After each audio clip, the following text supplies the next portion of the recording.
Can't see natural. But what's good, YouTube? It's your boy Shabazz. It's your boy Natty Bap. Oh, we back, Oh, you you can't see me. I said what? I said what? I said what? Oh, baby. Super Bowl 58 has come and gone, ladies and gentlemen. Ah, man. Man. Man, oh man. Welcome. Welcome to the show, y'all. Welcome to the show. Got the GOAT. The GOAT. Well, one of the GOATs. We're having a conversation to talk about that later today. Again, I'm happy, man. I'm happy. I bet 100 cash the Chiefs would win it up. I was a Pacheco touchdown away from winning another 60. So I'm like, I'm here, man. I used the winnings to pay for my car repairs. We out here winning, bro. We do what we can, bro. One of those boxes, John, for 150. And You love that. $10 to win 150. We take that any day of the week. You know what I'm saying? That's a fendo. But yeah, man, we're gonna talk about the Super Bowl. We're gonna recap some of the questionable, to put it lightly, decisions of coaching staffs and playmakers and play callers. And at the end of the day, we talk about Mahomes. We gotta talk about him because he did his shit. He did his shit. But before we begin, for the last time of the regular season, for the last time of the 2023-2024 season, live video wise, drop a like, just cause you see the video. Put quick like, real quick. Subscribe if you're new. All my students who watch the video but don't subscribe, y'all fake. Tell a friend to tell a friend. Tell your classmates. Like, word, help me out. And let's get right to wait.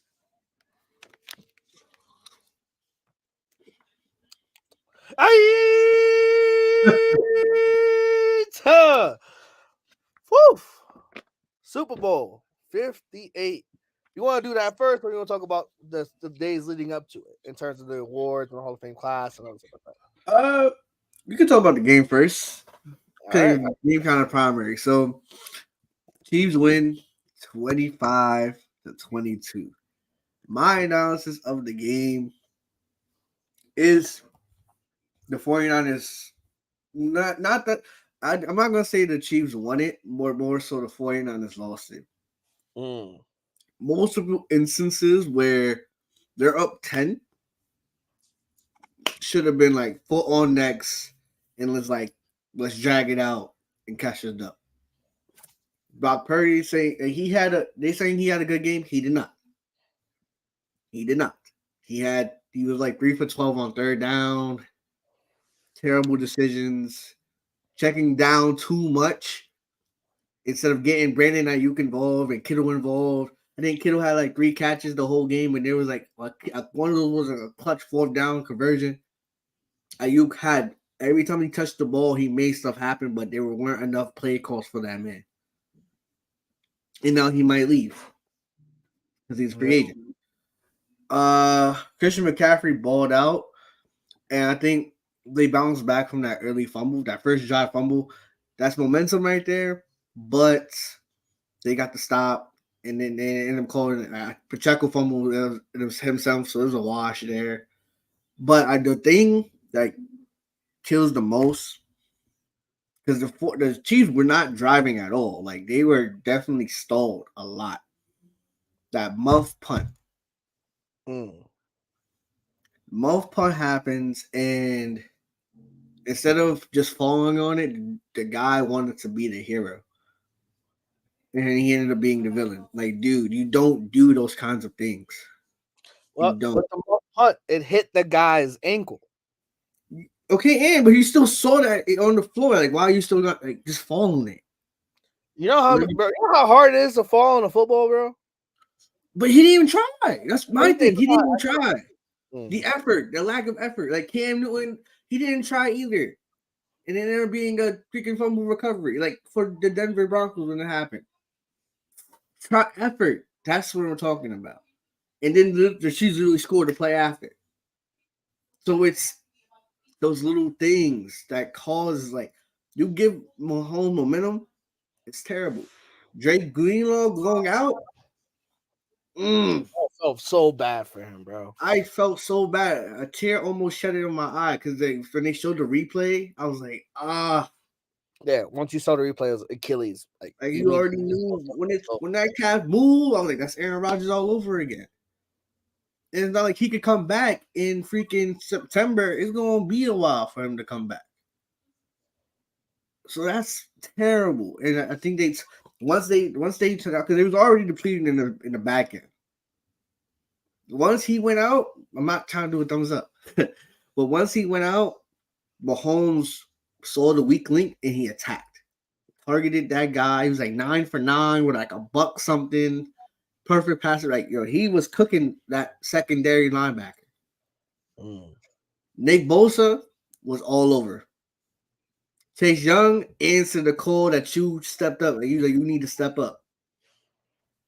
But then for me, the pivotal moments was when those third. It was like, wow. I'm gonna blame Brandon Ayuk as well. I'm also gonna blame Brock Purdy because he overthrew him anyway. But Brandon Ayuk stopped running. He stopped running. So if he had kept running, he might have had the chance. But I think he was so desensitized, like, oh, you're just gonna dump it off to McCaffrey. So like, what's the point of me running? You're not gonna try it anyway. So when he tried it, he was like, oh shit, like we trying to catch up when it was over. And then he was not him, but someone else was wide open on that last like in overtime. Like for him, they had to settle for 3. Someone was wide open, but Chris Jones, Ayuk was open. Ayuk was wide open. Like he did a freaking, I'm wide, and then he didn't have the time to throw it because Chris Jones had a connection because he's like, bro, he like literally like just a quick stutter, slant. Sneed's like grabbing his jersey, trying to like he fell. For all like he was like the definition of butt ass open. Butt ass open.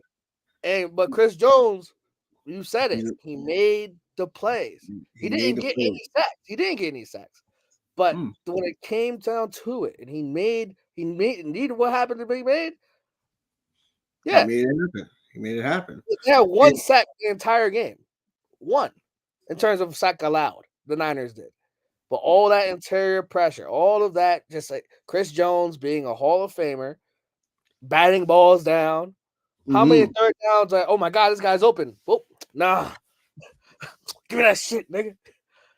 Yeah, a lot. And the last thing I'll say, I'll pass to you. The decision, I'm pretty sure it's controversial because like apparently they didn't know about the overtime rules, but it's basically college football. It's basically in my head. That's how I thought of it. Is like, oh, yeah, you give them the ball first. You give them the ball first. You tails never fails. You got it, and he was like, "Wait, we're gonna take it." It's not like the regular season where you kick a field goal and the pressure's on, whatever. Super Bowl, you give it to them because regardless, you still getting the ball back. So you give them the rock. You get a stop, three and out. It was multiple 3 and outs that you could have had. But Mahomes kept on converting those 4th down conversions. I think everyone's going to be like, take the 49ers and we're not going to do what they did. They're going to, if they're ever in the situation again, they're going to kick it off and see what happens. See what you got to work with, which I thought was the best move. I thought you should have kicked it, see what you got to work with. I know your defense was tired, but so what? It's the Super Bowl. You could rest in the day after. You could rest the day after. You got to lay it on the line for your fallen comrade and Drake Greenlaw and everyone else who had gotten injured or who got banged up or whatever. Freaking Debo happened to hurt hamstring. Yeah. Who can't run routes. But shout out to the Chiefs, though. Shout out to the Chiefs, though, for sure. But that's what I gotta say. Let's start at the end and work our way forward. So you went forward back to say when people will say, "Oh, like when I had a problem with what you had kind of just said, Shabazz. Not necessarily what you said, but like, oh, they didn't know about the overtime rules. It's their job to know. That's what people like. Oh, because think about it. If you heard all the Chiefs players after Like, they knew what the game plan was.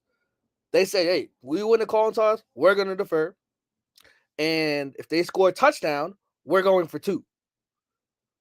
That's like, they knew off rip what they were going to do. They knew, they talked about it the week leading up to it.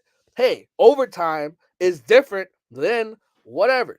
But you're giving Mahomes 4 downs, not 3. Because there's a lot of times, like you said, there was a lot of 3 and outs that were on that drive that would have been normal 3 and outs. But as a camera trying to make it like, there we go.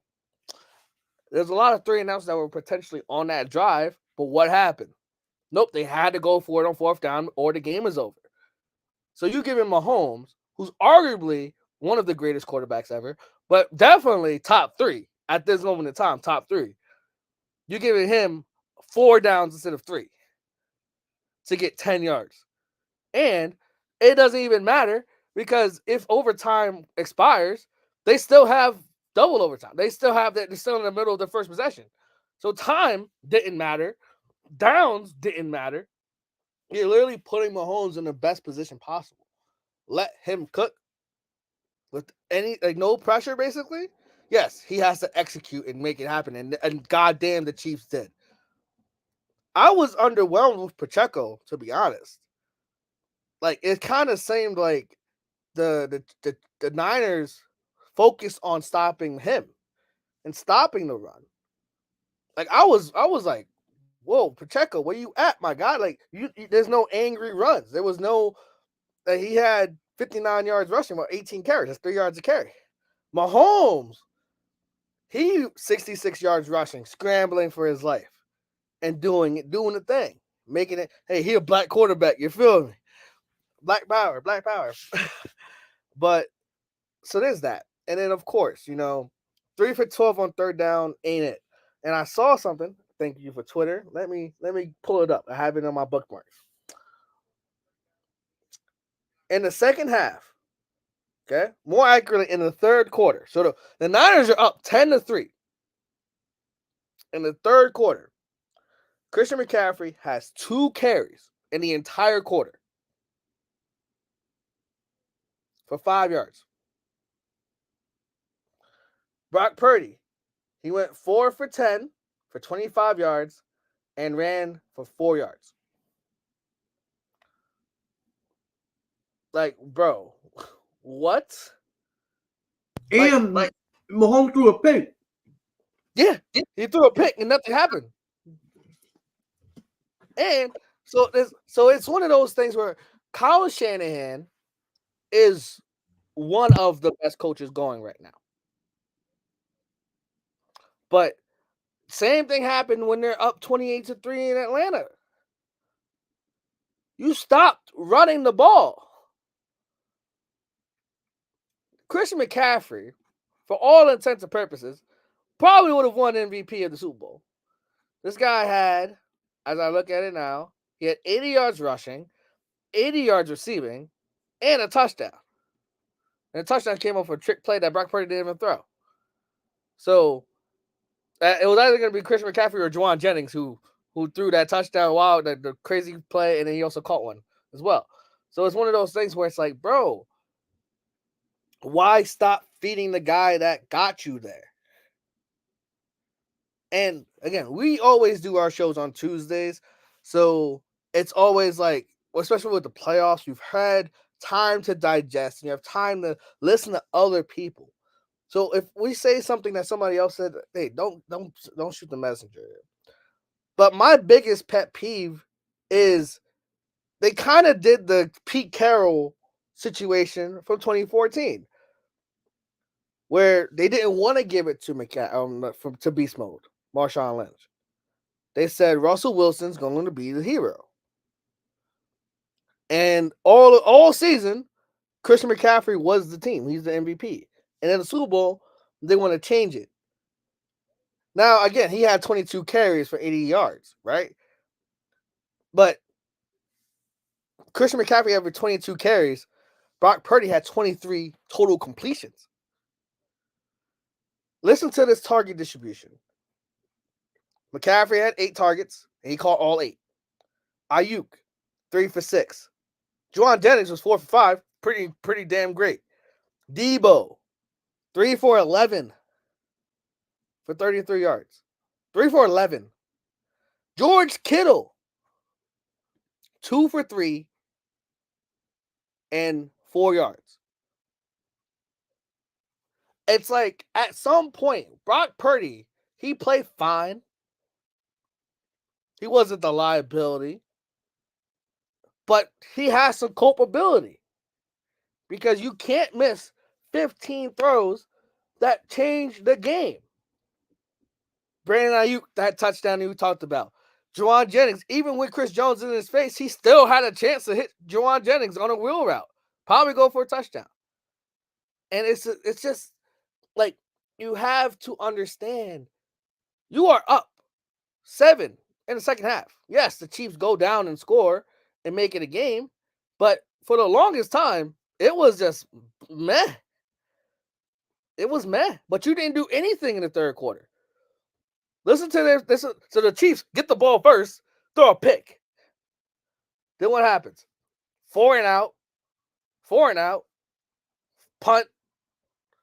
And so that 3 drives in the third quarter ends in punts. You can't do that with Mahomes. You stop running the ball. You stop using play action. You stop using George Kittle. And all of that comes to because you want to see if Brock Purdy is the guy. He can't be the guy if you can't get the win. Worry about him being the guy later. Win the fucking Super Bowl. Say that shit again? I don't even know what I said. Run that back, bro. You say you can't be the guy if you don't get the win. Hold on, bro. And that's what Shannon Sharp is trying to say. That's what Shannon Sharp, that's what Cam Newton, that's what we have been saying. You can't be the guy if you can't get the win. The same thing that happened with the 49ers happened with the Ravens. They got cute, strived, they went askew from what got them at their position. You up double digits. The best way to beat Mahomes is to not have him on the field. And especially in the Super Bowl where it's extended commercials, extended timeouts, you re-chilling on the bench, cold. You run it. If you did those 3 punts, whatever, but you chalk off 3 minutes of clock each time, then you get him antsy. And when he gets antsy, that's when he makes mistakes. Ravens, we didn't do that. 49ers, oh, I'm going to see what you did, and I'm going to double it. And did the exact same thing. You should have McCaffrey should have had 30 rushes, and then Purdy should have had the 20-something throws. Yeah. And the possessions in the third quarter, 59 seconds, because there are 3 straight incompletions.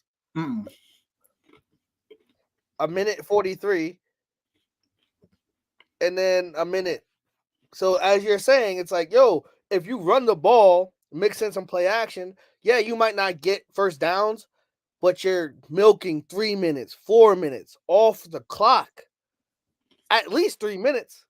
And you're making Mahomes have to start thinking, oh, shit, I got to start locking in. Once he threw the pick to start the second half, I was like, oh, shit, damn. Okay, I'm starting to get a little sweaty. But no, the Chiefs defense, which has been the most underrated unit on this, we talked about Niners defense with all the all-pros. We talked about Niners offense with Brock Purdy. We talked about Mahomes offense. The Chiefs defense carried them to the Super Bowl. Mm-hmm. And I shouldn't use the word carry because it was the first time ever Mahomes did not have to be Superman the entire game. Just moments. And that's what separates the great ones from the good ones. Josh Allen.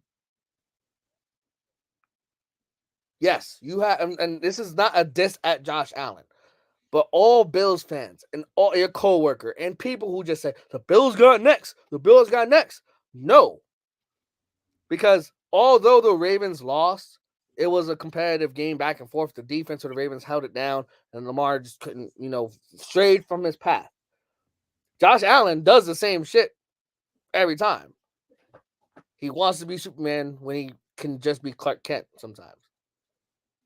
Lamar has to be Lamar, and that's he'll learn. It's learning experiences for him. Oh, He's it's also like, GG's next year. That kid is up. he's like 26. He's like super young. Like He just turned 27 like a month ago. Well, it's up. Next year it's up. so. I know we don't want to talk about the Ravens. We'll talk about this game. Also, the no one's talking about it, bro. The missed extra point. The block, yeah. Block extra point changed everything because now Kansas City gets the ball, they have to score a touchdown. There's no settle for 3, go to overtime and see what happens. No, they have to get a touchdown. That puts urgency on the Niners. But even then, they got the stops they needed. Why were they not calling timeouts? You have 2 timeouts. It's a whole new game starts in overtime. Why the hell are you not calling timeouts when you know, oh shit, they can just run the clock and just give us the ball with 20 seconds left? Let's call timeouts, get the ball with 50 seconds, maybe a minute and a half, and you have to go down the field and score a touchdown or a field goal to win. So again, Kyle Shanahan is like my original point is that Kyle Shanahan is a great coach. And I saw this fantastic stat earlier. It's like for the first 4 years of Andy Reid's coaching career, NFC title game, NFC title game, NFC title game, Super Bowl, loss. Kyle Shanahan, Super Bowl, NFC title game, Super Bowl, loss.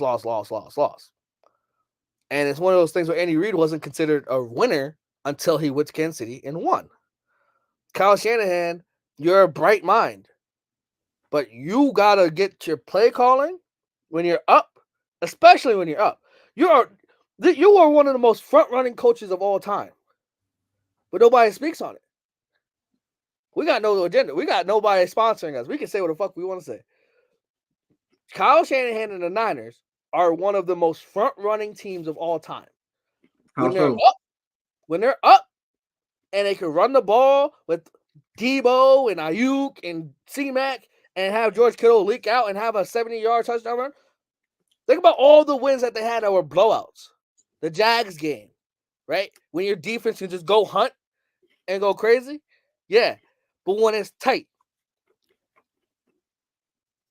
Because even when they were up 10, be honest, Shabazz. When they were up 10, were you even for a doubt worried for Kansas City? No. They've been there, done that. Been there, done that. And I said this to a coworker, and I'm not trying to be mad at it. It's just angry. It's not angry. It's just like, bro, if Brock Purdy's down 10, even if he did it against Green Bay and he did it to Detroit, yeah, to a team that was lucky to be there, it's like, hey, we playing with house money. And the Lions, who were up 17 and they choked. That's just straight up choking. If the Chiefs were up 10 instead of the Niners, that game's a blowout. Not even. Mahomes, I give him much credit for this. This season, the whole game changer, game manager dynamic that's been around. And RG3 said it best. You're the best of the best can be game managers and game changers. Against Baltimore, game manager. It was up. It was like, we'll milk some clock. We gotta punt it at the 10 and have the offense beat us. He ain't throw no interceptions. He ain't throw no risky passes. He let it rock. If he's up 10 and Brock Purdy got a panic, it's not a blowout. But Mahomes is not. He'll probably call him up a little bit, but he's not gonna try to do nothing crazy like a 50-yard bomb to freaking McCole Harmon. He's not doing that. Well, he did it and it connected. My boy rolled left, said, huh. But if he's up 10, he's not doing that. And that's what separates the good from the great. In my conversation last week, we talked about Brock Purdy. I'm not saying he's bad. I'm not saying he's a bust. I'm not saying anything like that. But Oh my God! Today on First Things First, someone a Chiefs coach said, "Oh, he has qualities of Drew Brees." Or boom, he's the next Joe Montana. Or boom, like bro, when you say Pantheon guys, top 15, top 10 quarterbacks of all time, guys, and you're putting Brock Purdy in that same light, and he doesn't deliver, that makes him look bad. He has to take the bullet then. But he just trying to make some money, make a name for himself. It's the media. Richard Sherman on Volume when he was in Vegas, they had like the freaking live stages or whatever. He said, "Oh, Mahomes finally has a rival," which was Purdy. But you know, he's a meat rider for San Fran because he played for them. He been on their meat. Oh yeah, so I guess he's gonna stand on that business. But like that's the kind of lunacy Brock Purdy doesn't even start. It's everyone else talking about him, which is annoying. But we understand like they got to do it for the clicks and the views and stuff. But like, dude, if he's not a guy, top 5 guy, he's not. Don't force him in the conversation. Let him earn that right. Let him earn it. Like CJ Stroud, he earned it. Let's say as a rookie, week 1, people were saying, "Oh, he's top 5, and I haven't seen him play." It would be unjust. But yes, he ended up proving that he's top 5 or at least top 10, top 7. But you gotta let him go out and earn that shit, bro. That's a fact. You gotta go out and earn it. Caleb Williams is gonna come in with so much hype, but he hasn't earned it yet. I can't wait for him to fail. Chill. I want the Bears to be good, bro. Bro, when has a USC quarterback been good, bro? Fair. Very fair. The last the same thing could be said about Ohio State. Ohio State quarterbacks have been bad. CJ Stroud is the exception. And Justin Fields is like, man. So yeah, he's like right in the middle. So Caleb Williams has history not on his side. If he goes to Chicago, we'll talk about that draft season. But hey, listen.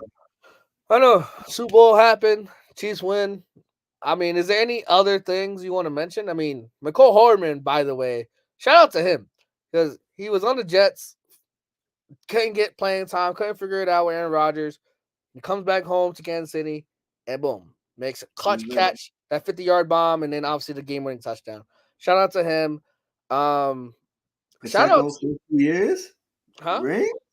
I said Pacheco first 2 years rings. Heard him. Oh my God, I gotta get Derrick Henry. And then Derrick Henry, and then I want Pacheco. I already have Mahomes, but I can't get 2 Chiefs because then I'm like, oh, you're a Chiefs fan. But I've been a fan of Pacheco like all season, so I kind of like, damn, what love a Chiefs. You're from around the way, you're from around the way. Jersey, not too far. Jersey, not the white one. Get the red one, get the home John. You feel me? Cause like white and red. But yeah. Other final thoughts. Oh, besides like the game, just regarding the game itself. Mahomes is him, man. Mahomes that guy. Kelsey's that guy. How do you feel about the Kelsey bump and read thing?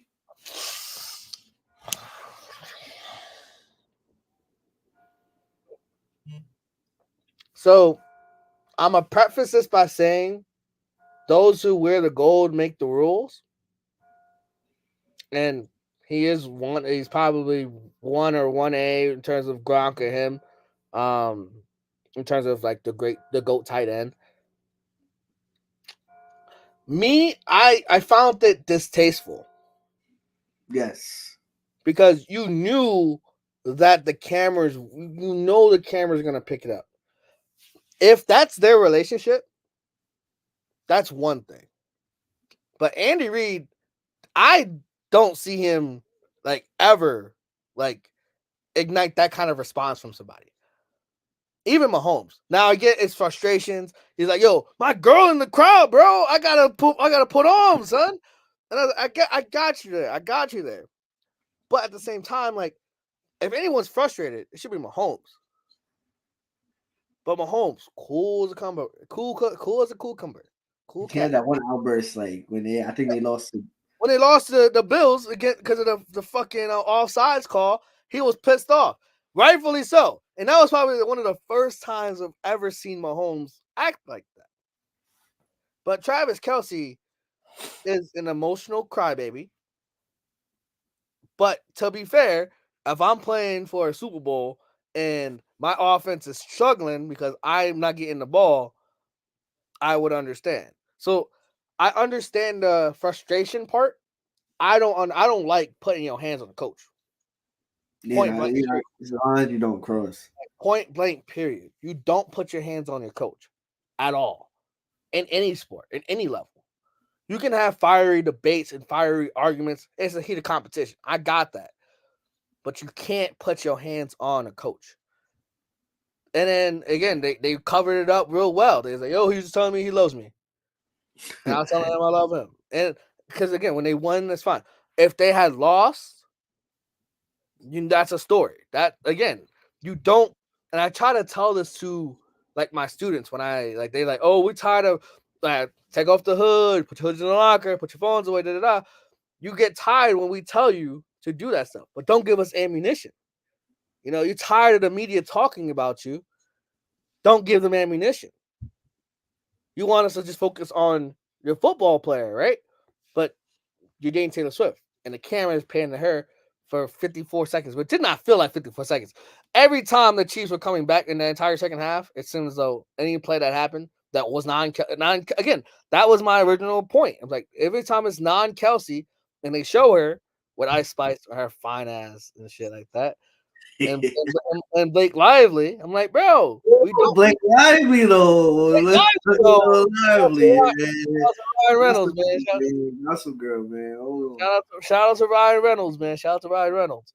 But it's like, dude, like Kelce, I understand you trying to put on for your girl and put on for your team, but hey, the Niners had a good defense and have a good defense. You can't, you gotta at some point credit them, right? Yeah, they lost and they lost in overtime and all that stuff. But man, it is what it is. They had the ball first, which again, you probably should have deferred, figure out what you need. And like I said, before I just started, it's your job to know, Kyle Shanahan. Mm-hmm. It's your job to know coaches, captains, Fred Warner. Yes, the 1 in 100 chance that it goes to overtime. You got to know what to do. You have to. There's a whole point of week of install. It takes 2 weeks for you guys to get fully healthy and make sure y'all like ready to go. That's something that, in the Super Bowl, we got to know that we getting the ball. We get the coin toss, we kicking it. Because college overtime rules. Like, it's your job to know they lost because they didn't know. Point blank, period. But game-wise, it was a good game. Terrible first half in terms of gameplay. Fantastic second half. And shout out to the kickers, man. Shout out to Harrison Bucker. Make some big kicks, man. Make some big kicks. Big kicks, kept the game close. And I almost would have voted for him to an MVP, but they never gonna give it to that kicker. They never gonna. Bro, when he made that 57, John, I was like, it looked short. And I'm like, oh no, that's not good. And then it just kept going. I was like, oh. Get some football nerds, bro. Cause I did the same shit. I was like, oh shit, he made 57. Context for me, you got Corritos. I'm at my girlfriend's grandparents' crib, and her little cousin is like, he had a Mahomes jersey. He's like, oh, the Chiefs gonna win. She's gonna. Everyone else, me, my girlfriend's dad, her uncle, granddad, we all like, nah, fuck the Chiefs. They ain't saying fuck the Chiefs, no, Christians, no. But like, they saying like, nah, Chiefs, that's not their time. It's 49ers time, you know what I'm saying? But then little Jeray, shout out to you, little bro. He was adamant. He was adamant that the Chiefs was gonna come back and win. And when they went to overtime, they had to go. So I don't know his reaction. But next time I see him, he might hit me with so what happened? He might hit me with that. He might hit me with that. But all in all, shout out to Joseph, you racist bastard. No, I'm joking. He was like, oh, it was a trash game in the first. I'm like, I'm a defensive kind of guy. Again, aesthetically, it wasn't pretty. It wasn't a great game. Like, we can agree that both teams fumbling their first possession in the red zone, bro. Like, It's like it's bad for business. But again, it was a great. Hey, it was one of the better Super Bowls I've seen in a while. I love defense. I love defense. You're a Ravens fan, so of course you love defense. I'm a Saints fan, so I like offense. But we talked about Super Bowl. We talked about the game. Chiefs won. Yeah. Let's talk about the others outside of the game stuff.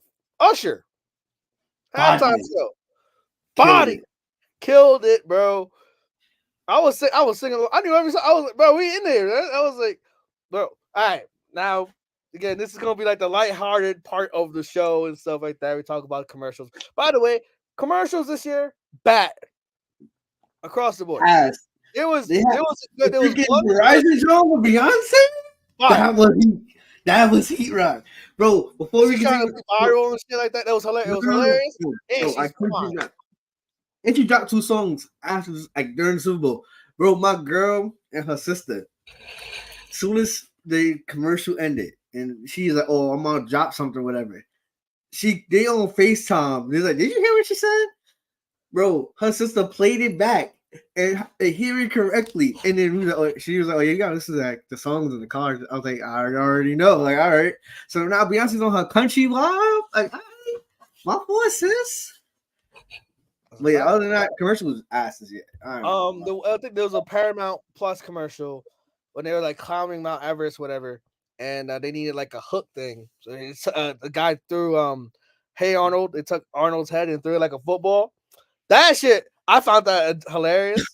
He like face planted to the wall and didn't make it. So I was like, damn. But that was hilarious. Like those 2 commercials were like the only ones that I remember. And then the Messi one, the football one with Michael Vulture. Yeah, Messi one was cool. That was cool. Like other than those 3, there was just get back to polar bears, bro. Get back to polar bears. Polar bears with the Coke. Ice Spice with the Star commercial. I was like, ooh. She's fine, son. She's fine. You look like she didn't know anything about football, son. I think she was just there for the vibes, man. She was there for the vibes, man. She was there for the vibes. But yeah, man, that's again halftime show. Usher killed it. One of the better ones. I forgot what was last year. I don't know what last year. Rihanna was last year. Rihanna's was fine, like, but I think like as an entertainment thing, the spectacle that is the Super Bowl, Usher put on for the city. I disagree. I think the fact that Rihanna was pregnant and she was still doing her thing, you gotta give her a little bit more points for that. I think if she wasn't pregnant, if she was just like regular, I think she would have definitely done more with her performance. But I will say, Usher, he gave us a little nibbit, because like a couple of days before he announced he was going on tour. So he's like, yo, let me use this opportunity, give me a little nibbit, a little nugget of what I'm gonna do when I hit y'all cities, so get y'all tickets type out. You know what I'm saying? Yeah. So and I saw something on Twitter that he took like less money. Like, he didn't get paid as much as he normally should have probably been paid. Like he got paid, yeah, he got money, duh. But he also got exposure for his albums, for the tours, for like that's what the whole point of being Super Bowl like performer is. It's like, yes, you are trying to make money, of course. You are one of the biggest stars at the time, but you use it for exposure. Like business savvy wise, it was awesome. Bro, I didn't know they were gonna play Confessions, bro. I didn't think I was like, he ain't gonna do it, bro. And I was like, damn. He did the body shit too. So that was fun. Yeah, Super Bowl was a good Sunday. It was a good Sunday. It was good, all that good vibes. My girl texted me saying, and she brought out her because she loves her. Oh, her, yeah. Again, the guests were awesome. Alicia Keys. Woo!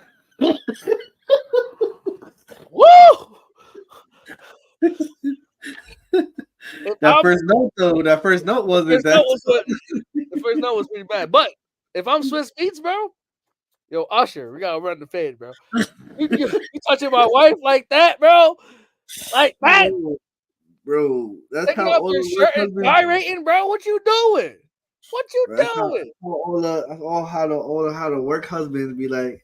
All the memes are hilarious, bro. Oh, bro, hilarious, bro. I thought, I think Jermaine something. I thought he was CeeLo Green. I was like, oh, that's CeeLo. I'm mad loud. I'm like, oh, that's my boy CeeLo. And then I was like, no, it's not. But next year, bro. Next year, It's a new one. Nola. There's gotta be Lil Wayne, right? If it's not Lil Wayne, they doing a disservice, man, to New Orleans, bro. If it's not Lil Wayne, he's the biggest name to come out of that city. Hometown kid, I'm pretty sure he could bring Nicki, could bring Drake, could bring mad people, and oh my god, he could kill it. He could kill it. And he's on Fox, and he works with Undisputed, so I think they can do that. I definitely think they can do that. That'll be fine. And you know, Saints and Nola, hometown. Yo, we is out here, All man. right. Yo, we out here, bro. We out here next year, bro. We out, bro. But we not going. We as the Saints. I can't. I'm a teacher. You know, if you're trying to bless me, you know, I take that. But yeah, that's the Super Bowl. That's all that good stuff. Let's recap the weekend that was, because you know there's other stuff that happened. So NFL awards showed up, right? And obviously Lamarvelous, almost unanimous MVP. Should have probably been unanimous. So I think someone voted for Josh Allen. Racist ass. It's just like Shaq, man. It's just like Shaq, man. Shaq should have been unanimous, but I think they gave one vote to Nash. I smell racism. Yeah, Josh Allen got one first place vote. Yeah, racism, bro. Come on, son. Come on. But it's all right. Yeah, I don't care about MVPs at this point. I don't care no more. You gotta get it done. Gotta go to a Super Bowl. Gotta go to a Super Bowl. Win it, great. Extra credit, great. But gotta get there. If you get there, then you Dan Marino. Dan Marino won MVPs and got to one Super Bowl, lost it, and he's in the Hall of Fame. He's talking about to this day. So if he gets there, I'm with it. I don't care. Okay. I would have meant you bit Mahomes. Yeah, it's definitely that's kind of like it was a badge of honor to like beat Mahomes now at this point. Instead of like yeah, you win the Super Bowl, that's fantastic. But if you win the Super Bowl, that means you at some point beat Mahomes. And yeah, it's crazy. Offensive player of the year, Christian McCaffrey. I agree. Like you got other guys who received votes, you know, Tyreek Hill, he had 7 first place votes. CeeDee Lamb got a vote. I like that. Even Lamar Jackson got 3 votes. But at the end of the day, Christian McCaffrey, landslide, he had 39 first place votes. Yeah, it was insane, bro. It was insane. Yeah, great. Defensive player of the year, our guy, Myles Garrett. We talked about it. We was on a hype train for that since the beginning of the season. Probably since like week 5, week 6, when he had that monster game against the Colts. That was when we were like, yeah, this guy is like on another planet. We also called it. It was a tight race, though. It was him who had 23 first place votes, and TJ Watt had 19. So it was a neck and neck race. Micah Parsons had 7. Even Max Crosby had no first place votes, but he had 5, and 5 second place, and 6 third place. And yeah, so for me, you know, 2 for 2. Word. CJ Stroud. No. 2 for 2 with my defensive player of the year. You know, my ballots. You know, last year I had niggas like John Bosa. Now I got Myles Garrett. You know, next year, you know what I'm saying? We'll talk about it. Offensive rookie of the year was CJ Stroud, which the only people that received votes was either CJ Stroud or Puka Nacua. I don't hate that it was CJ. I would have preferred it to be Puka, though. You got the hat. He got touchdowns too, right? Yeah, he broke the rookie receptions and touchdowns record, bro. In yards. He had yards. He had the trifecta as a rookie. That's nuts, yo. CJ Stroud missed 2 games. It still got it. I don't know. I mean, you win a division for a team that was 2-14 last year. Not 2-14, 3-14 or some shit like that. And it's like, I get it. They turn around the franchise. But man, if I'm Puka, I'm not sure. He got All Pro. He got an All Pro on his belt as a rookie. I'd rather have that than no one cares about freaking rookies of the year. No, like NBA. Tyreek Evans got a rookie of the year over Stephen Curry, and look what happened. So like that, it don't matter how you start, it's how you go on about it. So I'm Puka. I'm sure. Defensive rookie of the year, Will Anderson from the Texans. I like that. Will Anderson had 16 first place. Jalen Carter had 14. So it was mainly between those 2 guys. It came down to the second place votes. which Will Anderson had 21 and Jalen Carter had 14. So I don't know why Jalen Carter was hot and then he just fell off a cliff. because the Eagles fell off a fucking cliff. That's why. Exactly. So, but Will Anderson started slow and then started picking it up as the season went on, and I value that than having a hot start and then just like falling off the face of the earth. Versus like, all right, you're a rookie, you're gonna have your slumps, and then like you slowly get better and better and better, and that's what he did over season. So I don't have no problem with it. And shout out to Kobe Turner, man. He's a Rams defensive end. He had 14 place votes as well. So he was like the third place vote as well, third place vote getter. Comeback player of the year. This is what probably a lot of people have issues with. Joe Flacco, he won it over DeMar Hamlin, who literally died and came back to life. Like, that's the definition of comeback. Now, again, DeMar Hamlin doesn't probably even care. He's like, yo, I win it. I'm winning at life right now. Like, he's good. So, like, he doesn't need comeback player. I understand that. But, man, you come back from being dead. And Joe Flacco literally off the couch because nobody wanted him. And, yeah, he led the Browns to the playoffs. But, again, that also goes to who won Coach of the Year. Coach of the Year, Kevin Stefanski. So you have Coach of the Year and you have Comeback Player of the Year. Like, what? Yeah, and you got Assistant Coach of the Year too. I didn't like that at all. Right. I didn't like that at all. It should have been Mike McDonald. Yes. Yes, he should have won that. I think D'Amico should have won Coach of the Year because you said it with CJ. Like, you go from 3-14 to winning your division and a playoff game, which I know is like a regular season thing, but last place to first place. That should have some value, immense value. Last thing with the Coach of the Year as well is that D'Amico Ryans and Kevin Stefanski, based off of points, were tied. It was 165-165. But Kevin Stefanski had 21 first place votes, and D'Amico had 20. So that's literally the reason why Kevin Stefanski won it. Assistant Coach of the Year was Jim Schwartz. Mike McDonald, shout out to him, was second. Should have been first. Should have been first. We got some other awards or two, like Celebration of the Year was Tommy DeVito's. Yeah. So there's that. Other than that, and then we got the Hall of Fame. We got to talk about the Hall of Fame because, of course, our childhood, bro. That right there, the class of 2024 is our childhood, bro. Like, let me see if I can. I got it. I got him. All right. Dwight Freeney, dog. Devin Hester should have got it last year, but I'm glad he got second ballot. Best returner of all time. Andre Johnson, who I was scared wasn't going to make it to the Hall, but I'm glad. If he made it, then Larry's definitely going to make it, so I'm not worried. Because Larry's better than Andre Johnson. And that's good. All right, I'm good with that. I loved it. Julius Peppers, oh, man, listen. If he made it and Dwight Freeney made it, I'm looking at next year, T-Sizzle. I'm looking at T-Sizzle for next year. Hopefully that ball so hard, man.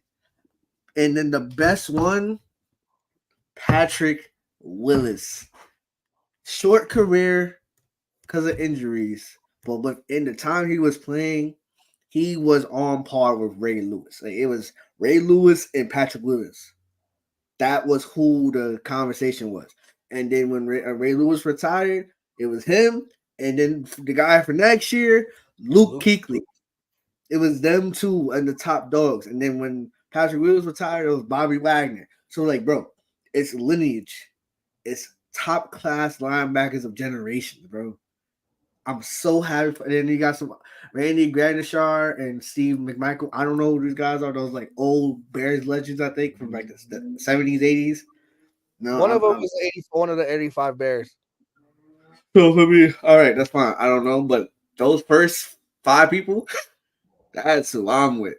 That's and now I love being 26 because now like people getting into the Hall now who are just retired 5 years out, there's gonna be way more people that we grew up with getting into the Hall of Fame, which is just like I low-key was shedding a tear on Thursday after I was like, no way. I was mad emotional. Like I was in the group chat. I was like, Devin has this and all of it. Oh my god!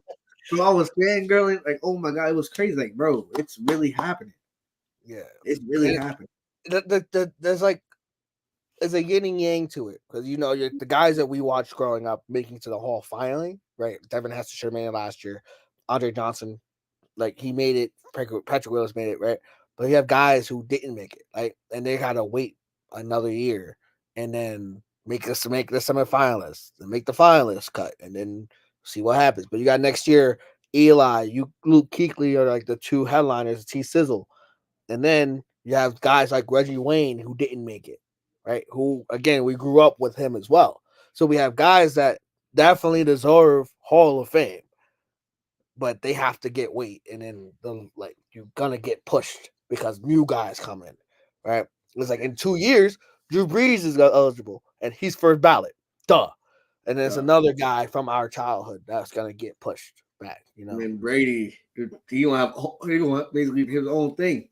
right? So it's a sad reality where it's the Hall of Fame, and it's not like the Basketball Hall of Fame. You just was left an impact. No, you have to be one of the best of the best of the best in order to get in. And guys still had to wait. Like Devin Hester, one of the best returner of all time, had to wait. So it's a sad reality. I'm gonna shed a tear on. I'm gonna watch. I might actually. This might be one of the first like Hall of Fame like broadcasts I watch from start to finish, except for like the senior guys. I don't know them, but every other speech, if I don't watch them, if I don't watch it live, I'm watching every single person's speech, every single one, because they were our childhood. And speaking of childhood, as we become adults, and another year has passed, and another excellent football season is upon us or is over, we put a wrap on that. Early look at next year. So again, this is February 13th, the day before Valentine's Day. Early picks for MVP. Teams representing the Super Bowl. And any sneaky, team that makes a come up.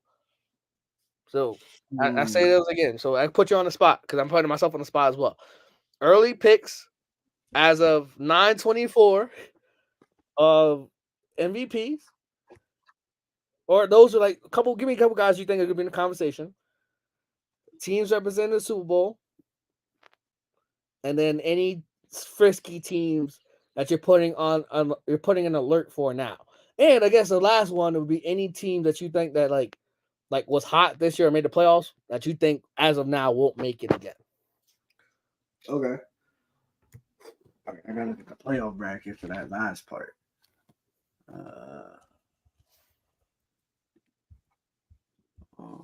Bracket. Okay. All right. Okay. MVP.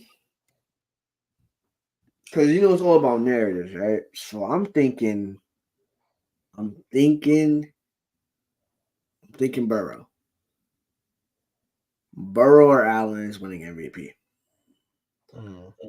I think more so Burrow because it's going to be the narrative twofold. One, him coming back from injury.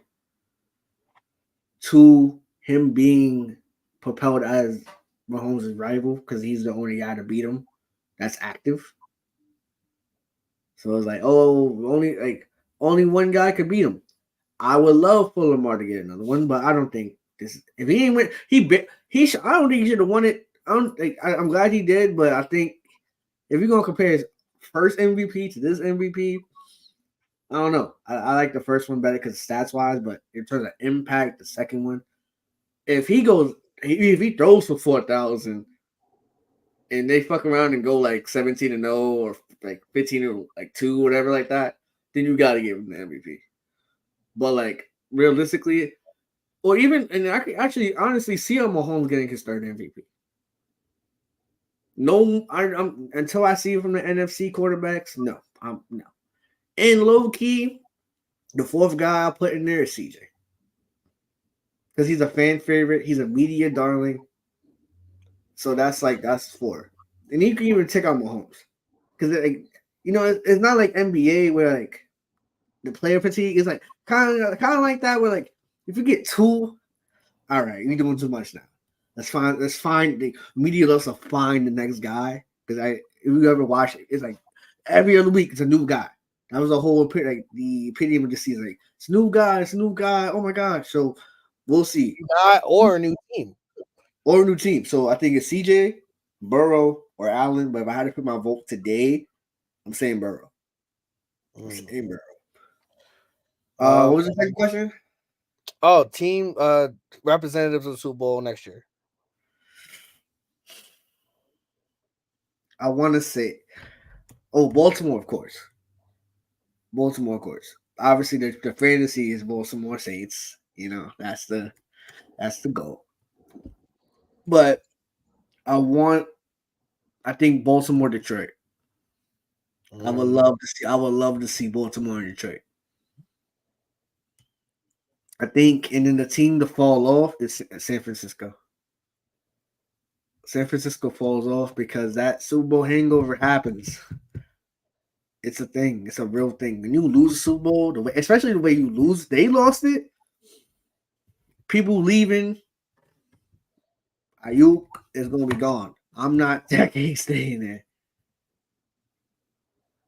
And eventually, I think you just paid Nick Bosa, so that's money that you got to pay McCaffrey, you got to pay Bosa. So people not gonna be on that team anymore. So it's not gonna look exactly the same. And a loss in the Super Bowl can either make you or break you. Can Brock Purdy become that solidified top 10 guy? I think so. He still has McCaffrey, whatever, but Super Bowl hangovers is tough. So that's their challenge to overcome. And in a team out of nowhere,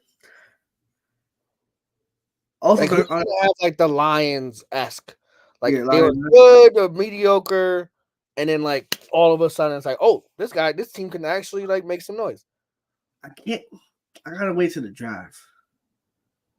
I gotta see right now.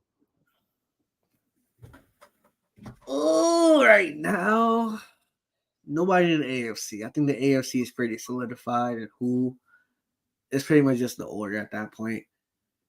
NFC, a team that I can see making like a darling run in low key, they're ahead of schedule, but I could see Green Bay in the championship game and potentially in the Super Bowl.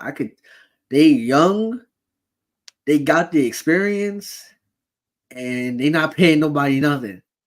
So they can get a veteran, key veterans in space, and fuck around and get into the Super Bowl. So I like Green Bay a lot. I like that. They're also second in the NFC North last year, just like this year, just like the Lions were last year. They won the last game of the season, got to the playoffs, and like they say, the rest is history. For me, I think MVPs are either going to. You're right about the NFC, man. They're not. They're not. Because if Dak didn't win it this year, like his schedule gets harder too. So I don't think Dak. I don't think Jalen. They may if the Lions are good this like next year, they might fuck around and give it to Jared Goff. But to have Jared Goff be MVP, that doesn't even sound right to me. So I'd probably go Burrow. Herbert, or Allen. I think Herbert. Chargers can definitely make a run. Chargers can definitely Jim Harbaugh coming through the town. As much as I don't like Michigan, because again I'm a Notre Dame. Like he's a hell of a coach, and like he gonna make some shake one way or another. He gonna make some shake with Justin Herbert for sure. So I want to put that in now, but maybe who knows. So there's that. Teams in the Super Bowl. Obviously, the dream is always going to be alive every year. Ravens, Saints. Realistically, I think it's going to be Kansas City. Like right now, I'd probably say Kansas City versus. Man, it's on Fox. You know the media going dick ride. I think I don't even know. I would say Kansas City versus like right now. I have to pick. Man, I'd probably go Niners again, bro. You know, rematch. I'll go rematch. Like right Who- now. What do you think the Ravens are missing that you don't put them in there? Or is it not, it's not the Ravens, it's more like the you can't bet It's against it's one of those you can't bet against Mahomes until and, someone beats them. until someone beats him. Because even when the Cincinnati Bengals did it, they came onto the scene. They had Jamar Chase, they had T. Higgins, they had like all those places, all those people, and all that stuff like that. So it's like it kind of was like lightning in a bottle, and they won the AFC and lost some Super Bowl. So it's and then Joe Burrow got back to an AFC title game and lost Mahomes. So it's like it's not that I don't believe in Lamarvelous. I truly do, and I think at one point in his career he's going to hoist the Lombardi. Like I guarantee. Like it's one of those I guarantee. But right now, like the nucleus of the Chiefs of being Andy Reid, Travis Kelsey, and the young goat himself, gotta like until that trio is gone, until one of the three is gone. I gotta see Kansas City. And in the NFC, it literally like I don't trust Dallas as much as I would say the Saints. I don't trust us, and because we gotta figure out a whole lot of different ish. And the Eagles, they might come back, but who knows? I don't like Nick Sirianni. I think he's gonna get fired next year. That's a hot take for me. Um, so yeah, I think just the Niners pure default, and Mm. maybe Detroit if they don't freaking choke again. So, but I don't mind your Packers pick. Their Packers pick is not a bad one at all. I think the Packers are going to be a fantastic team next year because you mentioned it. They're young. They don't got to pay nobody. They might have to extend Jordan Love, but other than that, they don't have to do anything except to revamp that defense. Otherwise, running back. And a team that's going to fall off, obviously Tampa Bay. Um, another team that I think is going to fall off. Let's see. Hold on. Let me look at the playoff picture real quick. Tampa Bay. I say it every year, man. I think Buffalo. I think Buffalo. I say this shit every year, and they freaking did it again. I think Buffalo is running on fumes. They're gonna make a major change this offseason, whether it's fire Sean McDermott, which I don't think they're gonna do that. I think they get rid of Diggs. I think they get rid of Diggs and pull the trigger and try to trade him for a second round pick because they have that contract and they're trying to rebuild around Josh Allen, whose contract kicks in next season. So it's like you're not going to get rid of him. And if you believe Sean McDermott is your coach, which for all intents and purposes, let's say he is, the guy that moans and groans and complains all the time is Stephon Diggs. The only way you can make a change like that is by getting assets for him, unloading his contract, and seeing what happens. Is it going to happen? I don't know. But I don't think Buffalo, I don't think they can survive with Josh Allen playing the way he plays. And that's just, hey, that's again, that's just, as February 13th. And team that I think is going to be on the rise, Chargers. I say this every year and I get let down. I think the Saints. I genuinely think the Saints are going to shock the world a little bit, just a little bit. And cause it was our division and we just freaking choked. So until otherwise, we definitely should win the division next year. And then another team that it's gonna be interesting when I say this team. You're gonna be like, huh? I think Arizona. if they get Marvin. I'm not saying they're gonna make the playoffs, but they they will be a team that will like you'll be watching them and they'll win games like against great teams. Like, oh shit. Like they gotta get another receiver. They gotta get Marvin Harrison. Got to get him with Kyler and James Conner and Trey McBride. That offense can cook something now. That offense got a little grease with them. Because that defense you got to worry about. But I think the Cardinals are going to be one of those sneaky teams that you don't expect them to win a lot, but bam. And yeah, that's an early look for next year as 2023 season had come to a close. It always gets emotional this time because it's like, damn, we really did that shit again. Thank you to everybody who's subscribed, who's liked the video, who shared and told a friend to tell a friend. We don't do this for the money. We don't do this for brand recognition. Hopefully those start to fall in eventually. But I love doing this shit with you, bro. And off season, we're gonna be more active. Yes, we're gonna we're gonna be more active. We're gonna get more videos out. We're gonna talk about the draft and free agency, what teams need. Maybe Saturday I might record some shit. Maybe Sunday, who knows? But hey, videos will be still coming out. Just no live streams, probably until who knows. But I got nothing else really to add. It's been a hell of a season. A lot of highs, a lot of lows dealing with this fucking team. But I still love this team. I still love the Chiefs. I still love you guys. I still love you, Shabazz, being my co-host. Mr. Matt was supposed to show up, but he sucks. I'm playing. Love him as well. And yeah, cause close us out, Shabazz. Yeah, so another, like Nacho said, another season. Thank you guys for rocking with us. We're trying to be bigger and better. We're still learning. We're still having fun with it. So I think that's the most important thing. We're not making no money, so it's just. But I don't really care. Like, it's all right.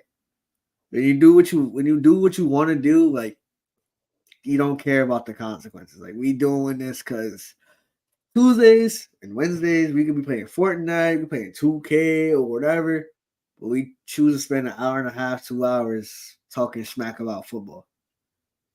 Why not? Why not? If it leads to success, I hope so, but we gotta commit to the commitment consistently. We gotta be consistent, and that's what our goal is for the off season. Retool some things, add some new stuff, take out some stuff, and just reflect and try to be better. And thank you guys for rocking with us. Thank you guys for being a part of this journey with us. Yeah. So for one last time, for the 2023-24 season, make sure you drop a like, subscribe if you're new, tell a friend to tell a friend. I'm Shabazz. I'm Natty Baps. Live your life for faith, food, family, football, and Vindicate.